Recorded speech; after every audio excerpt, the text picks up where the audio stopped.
Bonjour à tous, ici Mister Cult pour cette nouvelle critique et aujourd'hui vous l'aurez compris on va parler d'un gros morceau de cette fin d'année, Star Wars Les Derniers Jedi. Alors ce film est réalisé par Rian Johnson, à qui l'on doit l'excellent Looper, et donc succède au Réveil de la Force, réalisé par J.J. Abrams. Donc l'histoire suit exactement pratiquement quelques jours après l'épisode 7, donc Rey retrouve Luke et attend de lui qu'il le forme pour devenir éventuellement un Jedi. Et de l'autre côté, nous suivons Poe, la résistance menée par les gars qui tente une attaque. Cette attaque réussit, mais des gros vaisseaux vont débarquer et on va avoir une sorte de grosse course-poursuite sur 2 heures. Et c'est tout.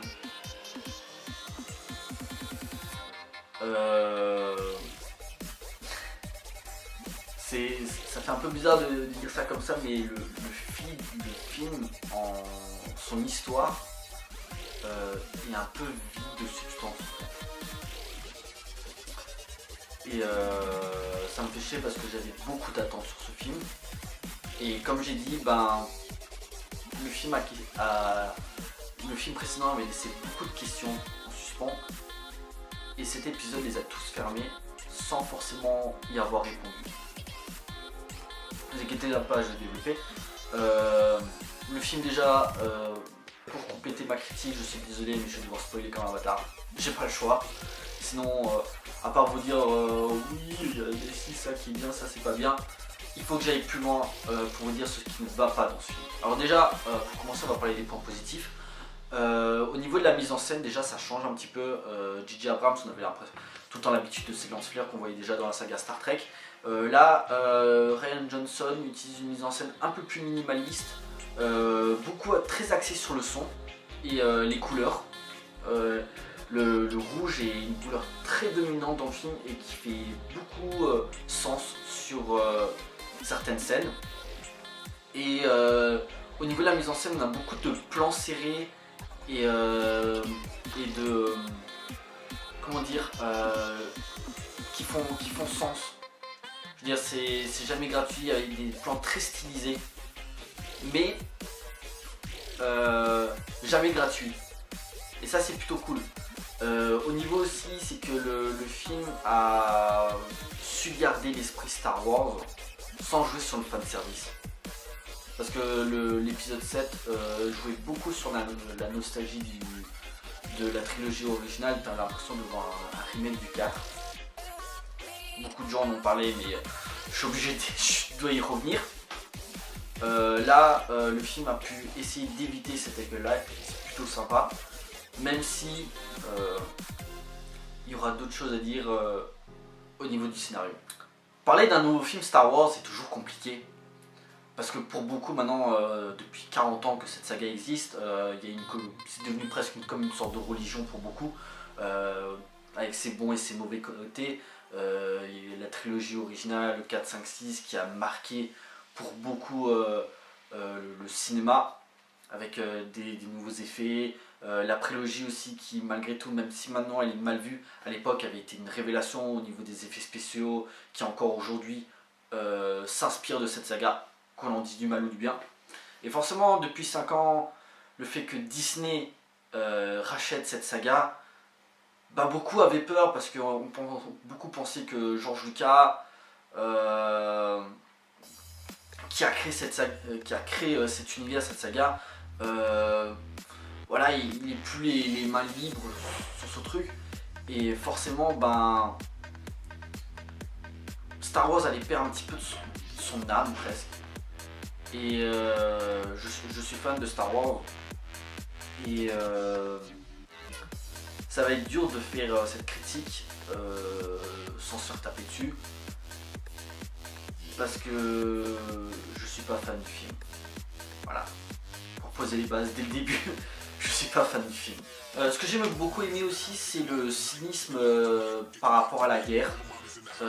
Aussi bien du côté de la résistance que du côté du premier ordre, où on voit par exemple un moment Finn et un nouveau personnage, j'en parlerai après, cherche une personne et ne la trouve pas, et ils sont aidés par un autre gars qui en fait dit qu'il avait un vaisseau et qu'il fournissait aussi bien pour la des armes, aussi bien pour la résistance que pour le premier ordre. Comme quoi c'est assez marrant que beaucoup de gens ne veulent, enfin en tout cas les deux parties ne veulent plus de cette guerre, mais que pour le peuple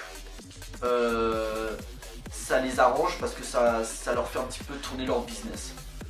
C'est assez bâtard comme message, mais plutôt bien vu. Certains développements de personnages sont plutôt très intéressants. Je pense par exemple au retour de Luke, qui dès que Rey débarque, donc on voyait à la fin du set qu'elle voulait lui donner le sabre, et Luke n'a pas envie, en fait ne veut pas la former, parce que pour lui avec ce qui s'est passé avec Kylo Ren, pour lui le temps des Jedi est révolu, car c'est un petit peu les Jedi sont un petit peu des symboles d'Akuma dont lui ne veut plus faire partie en fait. On a aussi le traitement de Kylo Ren qui enfin devient vraiment plus intéressant, car dans le set c'était vraiment une sorte de pleurnichard qui voulait en faire qu'à sa tête. Là il hésite toujours entre le côté obscur et la lumière, mais il arrive à canaliser ses pensées pour pas que éventuellement Snoke puisse voir ses vraies intentions, et je développerai plus tard. Poe devient légèrement plus intéressant parce qu'ils en parlaient, oui c'est un bon pilote, mais on le voyait vraiment pas vraiment piloter d'avion de telle et telle fulgurance. Là on a une scène d'ouverture avec des combats de vaisseaux, et là on voit vraiment ce qu'il peut faire. Il fait ah là ok je suis d'accord avec toi, Poe c'est un bon pilote, ok. Et le personnage de BB-8, on n'en parle pas beaucoup dans l'épisode 8, mais il est moins comic relief que le 7, et sur certaines scènes il est vraiment intéressant.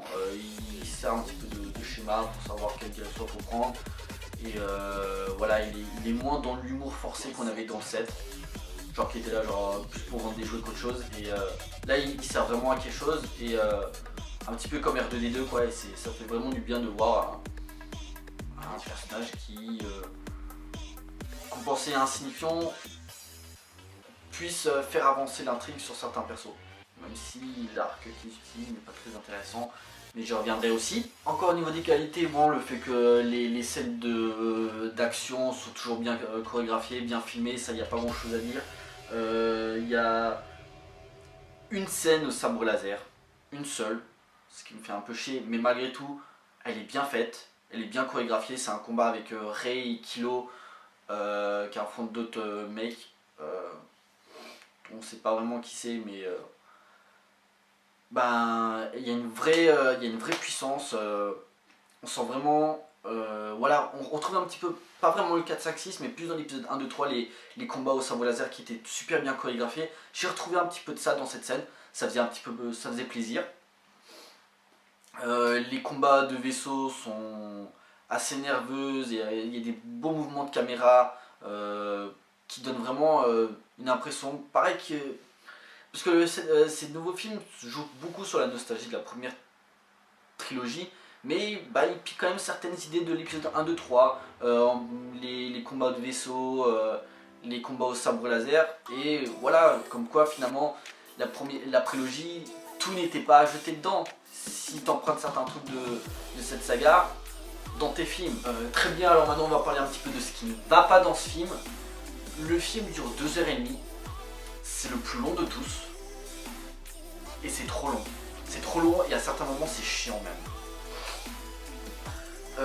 J'avais parlé un petit peu que on avait peur un petit peu que ça soit comme le 7 qui reprenait beaucoup d'éléments du 4. Là le 5 reprend quand même beaucoup d'éléments, enfin le 8 reprend beaucoup d'éléments du 5, et même si c'est un petit peu facile de dire ça, c'est vachement flagrant les gars. À un moment faut arrêter. Rey qui débarque sur une île pour rencontrer un maître et être formé. Gars, on l'a déjà vu. Alors oui, je sais, c'est pratiquement juste ce détail là, mais le problème c'est que c'est quand même ce qui est l'enjeu du film. savoir aussi, parce qu'on attendait aussi le retour de Luke et tout ça, si Rey pouvait devenir quand même une Jedi. Et le problème c'est que le truc c'est que finalement Rey est à la fin n'a pas vraiment été formé par Luke. Je commençais à spoiler là, donc si vous n'avez pas vu le film, arrêtez-vous là. Et revenez me voir quand vous aurez vu le film. Rey quitte Luke, mais n'a pas vraiment suivi de formation. Elle commençait à s'entraîner tout seul. T'as l'impression qu'en fait Rey, elle n'avait pas besoin de lui, elle est cheatée à mort. C'est un peu ça ce que je reproche, c'est que Rey est une sorte de coquille vide qui a toutes les qualités des Jedi et tout ça dès le début. Elle maîtrise la force comme ça. Et j'ai du mal à m'attacher à ce personnage en fait. J'y arrive pas. La relation entre Luke et Rey ne marche vraiment pas. Il n'y a pas de connexion entre les deux personnages. Je trouve ça plus intéressant la relation entre Rey et Kylo Ren, où justement il demande un petit peu des conseils et si elle va peut-être basculer du côté obscur. Ça, c'était un questionnement putain intéressant. Je pense aussi par exemple à la scène un peu forte où Rey va dans la grotte qui mène un petit peu sur son côté obscur, et il y a une scène vraiment intéressante. Quand j'avais parlé du Rian Johnson maîtriser le son, en fait elle débarque devant une sorte de mur en verre où, et d'un coup on commence à voir plein de raies. Oui, plusieurs raies, et en fait dès qu'elle fait un mouvement, d'un coup ça résonne dans la continuité. D'un coup t'entends plein de fois tac tac tac tac tac tac. C'était vraiment super intéressant pour au niveau de la technique du son. Et le problème c'est que cette scène finale c'est un peu une sorte de pétard mouillé, parce que finalement on la voit elle, et justement moi pour moi cette scène là pensait un petit peu nous dévoiler ses origines. Et finalement, parce que justement ce qui est intéressant avec le côté obscur, c'est que le côté obscur justement il est là pour t'attirer. Donc forcément il te dit ouais regarde, viens, je vais te dire qui sont tes parents, tu vas voir. Et finalement elle est attirée par ce qui se passe, et elle n'a pas la réponse à sa question. Donc c'est un peu bizarre cette scène. Il y a quelque chose aussi qui prend une grosse partie du film et qui finalement ne sert pas à grand chose. C'est un petit peu la backstory de Finn, puisqu'en fait Poe l'envoie sur une planète pour chercher quelqu'un qui pourrait l'aider à détruire le vaisseau qui le poursuit. Et en partant en fait il rencontre un personnage qui s'appelle Rose, et le personnage ne sert à rien aussi, pareil. Et tous les deux donc vont avoir cette mission, et le truc c'est que à la fin pourquoi ils ont dû faire cette mission, ils n'ont pas réussi à trouver la personne. Ils rencontrent un autre qui soi-disant peut faire le même taf, mais finalement qui à la fin se retrouve être un traître. En plus c'est Benicio del Toro, essaie de donner un personnage un peu plus conséquent et mieux écrit pour lui. Et tout cet arc, donc du coup il y a quand même une bonne demi-heure où ils sont sur cette planète, où ils regardent ah mais pourquoi t'aimes pas aller sur cette planète, mais regarde parce que ils traitent mal les chevaux, enfin ils font comme des courses de chevaux et on les maltraite, donc voilà, ça faisait un petit peu le lien. Et ça dure 30-40 minutes, et à la fin tout cet arc n'a servi à rien. Ils n'ont pas réussi à trouver la personne, ils ont dû s'échapper parce qu'ils se sont fait capturer. Tout ça pour ça, et comme je dis, ça prend presque 30-40 minutes du film. T'aurais enlevé cet arc, ça aurait rien changé à la qualité du film. Là ça donne de la surcharge et ça amène à rien. Et la surcharge, il y en a beaucoup dans ce film. En fait il y a un manque d'enjeu flagrant, parce que comme je dis, il y a deux grosses situations. En fait t'as l'impression que l'épisode 8 se déroule sur plusieurs heures, et du coup il y a un manque d'enjeu. Là où justement les autres Star Wars se déroulaient sur plusieurs jours, où tu voyais vraiment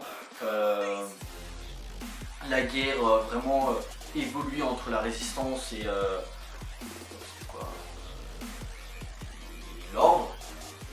Là, ça se déroule sur plusieurs heures et en fait, qu'est-ce que tu vois dans tout le film? C'est juste une course-poursuite. Et t'as Rey qui débarque à la fin et c'est tout. Et il y a un manque d'enjeu, ce qui fait que finalement c'est presque comme une sorte de... Il y avait un ami à moi qui m'avait dit que ça donnait un côté un peu télévisuel à Star Wars.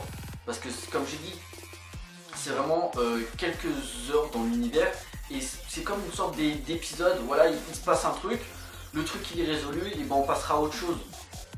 Et c'est exactement ça. À part, voilà, il y a quelques petits détails dont j'avais pas vu venir, mais vraiment c'est assez poussif au niveau de l'histoire. Niveau technique aussi je parlais, mais même si le son est plutôt intéressant et l'image, la prédominance du rouge, par contre la 3D est à chier. Elle sert à rien. Si vous avez la chance de... Si vous pouvez ne pas le voir en 3D, comme ça vous économisez un petit peu parce que la 3D ne sert à rien. Même pour moi, la scène d'ouverture, donc la scène des vaisseaux et tout ça, l'image était... Peut-être le fait que c'était dû à la 3D, l'image était vachement sombre et ça faisait mal aux yeux. Genre pendant les 5-10 premières minutes là, voilà, qu'est-ce qui se passe? J'avais beaucoup de mal à voir, l'image était vraiment sombre, ce qui fait qu'on voyait pas vraiment ce qui se passait à l'écran. Ça passe beaucoup mieux à la fin, quand ils sont sur une planète et il y a une grosse baston et en fait ils sont sur une sorte de désert. Et là, ben, voilà, l'image, le teint est beaucoup plus intéressant et je comprends mieux ce qui se passe à l'écran. Qu'est-ce qu'il y a à dire d'autre encore? Il y a beaucoup de choses à dire, mais j'ai pas envie non plus d'aller dans la surcharge et de faire une vidéo de 40 minutes où je vous dis voilà, ça va pas, ça va pas. Il y a aussi un petit peu une utilisation qu'on voyait déjà dans l'épisode 7, une utilisation de la force qui était vraiment un peu abusée. Il y a une scène, je suis obligé un petit peu d'en parler, deux scènes. Il y a une scène avec Princesse Leia où en fait, le vaisseau où elle est, il se fait tirer dessus et du coup elle est donc ça explose, elle est emportée dans l'espace. Donc on se dit bon bah son personnage est mort. Et en fait non. Et son corps commence à geler à cause de la température, mais en fait elle commence à bouger. Et elle revient dans le vaisseau, genre en mode Superman. J'ai fait... je veux bien qu'on me parle de l'idée que tout le monde peut utiliser la force. Ok, sauf que ça fait 7 films où on ne l'a jamais vu, enfin 3, 4, 5, ouais. 4 films où on l'a jamais vu utiliser la force une seule fois. Et là maintenant comme ça débarque. Ouais les gars, c'est un peu forcé et puis en plus la scène est vraiment cheap. C'est vraiment un peu too much. Il y a une deuxième scène qui m'a un peu interpellé, c'est que vers la fin, Luke, après qu'il a envoyé chier Rey, il se remet en question et il décide de finalement lui donner les aider et on voit le fantôme de Yoda. J'avais trouvé la scène plutôt intéressante parce que en fait, oui et non, parce qu'il y a le pour par le fait qu'en fait, il détruit l'arbre. En fait, à l'intérieur de l'arbre, tu avais des ouvrages sur les origines des Jedi et tout ça. Et il décide de détruire tout ça pour dire ouais, nous les Jedi, on avait un petit peu la grosse tête et on n'était pas si bien que ça. Et bon, même si et le truc c'est que ça enlève un petit peu le côté. Comment expliquer ouais, ça enlève un petit peu le côté. Ça enlève un petit peu le côté grandiose de ces personnages. Parce que c'est quand même ces personnages qu'on suit depuis le début. Et de deux, depuis quand t'es un fantôme tu peux lancer des éclairs? Enfin non, j'ai jamais vu ça. Même à un moment, Obi-Wan, quand il était en fantôme et tout comme ça, ils étaient juste là pour parler et conseiller éventuellement en perso, mais jamais ils lançaient des éclairs. J'ai jamais vu ça, donc ta gueule c'est la force. Sérieusement, ta gueule c'est la force. Depuis le 7, cette saga développe des nouvelles règles comme ça qui sortent de nulle part. Et ça serait bien un petit peu que ça soit justifié parce que j'ai l'impression que c'est des grosses facilités. Il y a une scène aussi qui m'a marqué, c'est que le personnage de Snoke meurt. Et là ça me fait un petit peu chier parce que déjà ça laisse un petit peu en suspens ce qui va se passer pour l'épisode 9, mais surtout c'est que Snoke, le personnage avait l'air super intéressant. Le problème c'est qu'il y a une scène justement où t'as Kylo Ren qui ramène Rey pour la présenter et tout ça, et on voit que genre même juste en faisant ça comme ça, il bougerait, il est vraiment puissant, il maîtrise la force d'une telle force et c'est vraiment impressionnant. Le problème c'est que Snoke meurt, mais on ne sait toujours pas d'où il vient, quelles sont ses motivations, est-ce que c'était l'élève de Palpatine, son maître, est-ce que c'était vraiment au-dessus des autres, on ne sait pas. Et le problème c'est qu'on m'a dit ouais mais il y a eu certains personnages comme Dark Maul et tout ça, on n'avait pas eu besoin d'avoir leurs origines. Ok, mais le problème c'est que ces personnages là, c'était surtout des seconds couteaux pour le maître. Là le problème c'est que c'était le suprême leader, t'es censé quand même en savoir un petit peu plus sur le personnage. Et là il meurt comme ça et tu fais... En plus il meurt comme une merde. Et tu fais... Tout ça pour ça. Et là on va rebondir sur justement ce qui va se passer à la suite.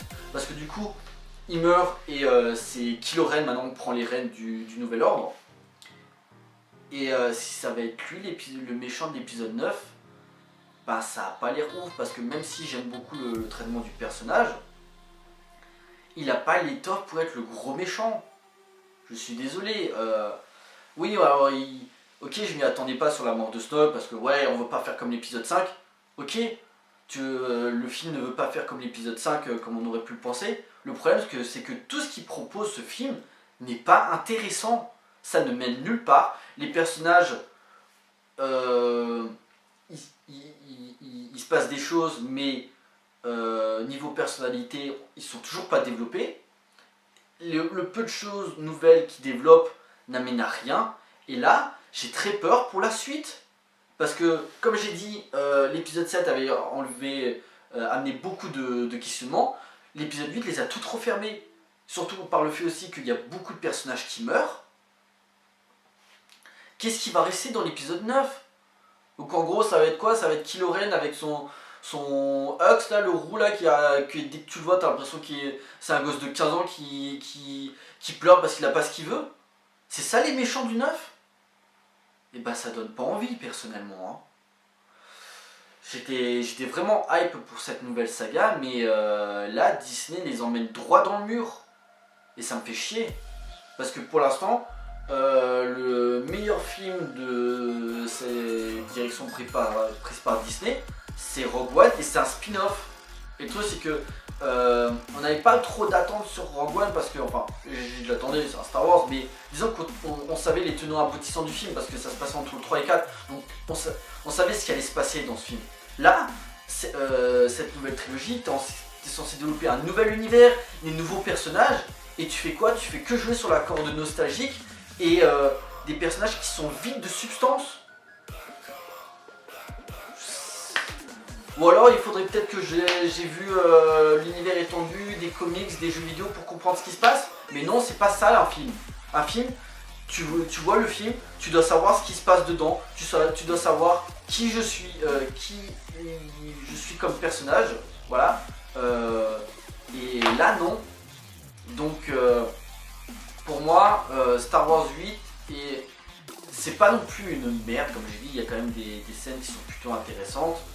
Mais le scénario pêche par mauvaise base et j'aime pas la direction que prend cette saga. Et en fait Star Wars les derniers Jedi est un bon blockbuster, un bon divertissement, mais un mauvais Star Wars. Et ça me fait chier. Parce que c'est une saga qui me tient à cœur et j'ai l'impression qu'elle est en train de brûler à petit feu et que Disney est en train d'en faire n'importe quoi. Puis il y a peut-être d'autres détails que j'oublie de parler aussi, Mais si je devais faire point par point ce qui ne va pas ou ce qui va, j'en aurais pour des heures et c'est pas le but. J'ai envie de faire une vidéo de 2 heures pour vous dire ce que j'ai pensé du film. Je suis allé à l'essentiel, je vous ai dit ce qui n'allait pas, les gros points importants pour moi. Voilà, deux personnages qui servent pas à grand chose. Captain Plasma par exemple, ce personnage c'est une blague. J'ai pas envie de développer plus, allez le voir par vous-même, vous faire votre propre idée du film. Voilà, pour moi c'est, comme disait le Fossoyeur, mais. Et en conclusion, avant je parlais de bons blockbusters, le problème c'est que le film, et comme tous les blockbusters qui sortent depuis des années, ce sont des films lambda en fait. Voilà, avec une mise en scène assez simpliste, avec un cahier des charges à respecter. Et là le problème c'est que Star Wars, les derniers Jedi c'est ça. Parce que ben, y a pas de... on parle de prise de risque mais en fait non, c'est juste que Rian Johnson a voulu envoyer chier ce qu'il a fait, ce que J.J. Abrams a fait. On y reviendra après d'ailleurs, pour conclure. Le problème c'est que quand je dis que c'est un film lambda, c'est que la majorité des blockbusters qu'on bouffe, forcément toutes les 2 semaines, il n'y a pas de scène marquante. Dans les derniers Jedi, il n'y a pas de scène marquante. Il y a des bonnes scènes, bien filmées et tout ça, mais pas de scène où t'es scotché sur ton siège, tu fais oh waouh. Non, il n'y a pas ça dans ce film. Comme la majorité des gros films qui sortent tous les ans. Voilà, je suis sorti, j'ai pas vu. Oui, il y a 1 ou 2 plans qui tu fais waouh, d'accord, mais pas de scène épique. Il y a des bonnes scènes de bataille, mais pas de scène où t'es vraiment, voilà, t'es vraiment à fond dedans. Et c'est dommage. Et pour conclure, puisque J.J. Abrams revient pour l'épisode 9, ça me fait un peu chier parce que j'ai l'impression, comme j'ai dit, la saga Star Wars part vraiment en couille. Il y a un film sur Han Solo où le studio a jeté plein de réalisateurs. Là maintenant c'est Ron Howard qui reprend le projet. Je sais vraiment pas du tout ce que ça va donner et franchement la jeunesse de Han Solo je m'en bats un peu les steaks. Et de 2, J.J. Abrams reprend l'épisode 9. J'espère juste que ça va pas être comme le 7, faire une sorte de copier-coller. Parce que ça sera vraiment ce que certains ont dit. Les studios ne savent pas quoi faire avec cette saga. Je suis désolé, elle est mal partie. Et avec ce qui s'est passé dans l'épisode 8, je sais pas du tout comment ça va finir. Surtout qu'en plus à côté, ils viennent d'annoncer qu'il y a peut-être une nouvelle trilogie qui va peut-être sortir. Les gars, on va se calmer un peu, hein, ok. Essayez de faire finir cette nouvelle trilogie bien. Essayez de faire au mieux, mais même si je crois pas trop. Et après on verra par la suite. Parce qu'après, de toute façon, ce n'est que mon avis. Ce n'est que mon avis. Voilà, je suis pas fan du film. Ça sert à rien d'envoyer des messages d'insultes.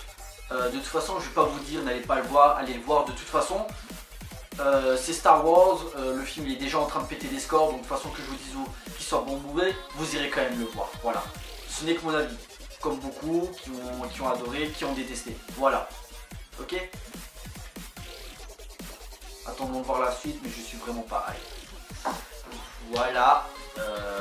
Cette vidéo est finie. N'hésitez pas à laisser des commentaires et me dire ce que vous avez pensé de ce film, ça m'intéresse beaucoup. Si je vous vois plus pour cette fin d'année, là je suis en train on va commencer à préparer le top et flop de l'année 2017 et mes attentes pour 2018. Donc d'ici là, passez de bonnes fêtes, allez au cinéma, ciao.